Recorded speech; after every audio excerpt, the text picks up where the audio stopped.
บายดีเอฟซีตอนนี้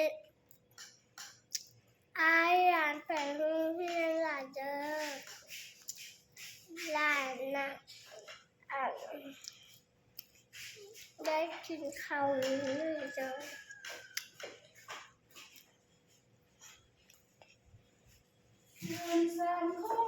นี่เด้อค่ะใคร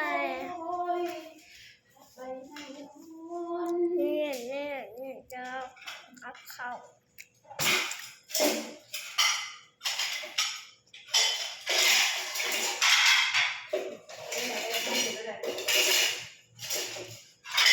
แซ่บหลายเด้อ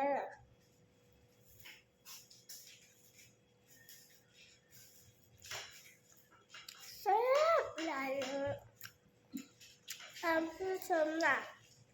อยากให้เห็นโซเฟ่ตอนพิมพ์มัดผมบ้างนะก็ให้ดูขอบใจท่านผู้ชมเลยก็ขอบใจFCนำเด้อว่าถ้าเป็นอย่างก็ได้เนาะก็แจกก็แชร์ไงเด้อ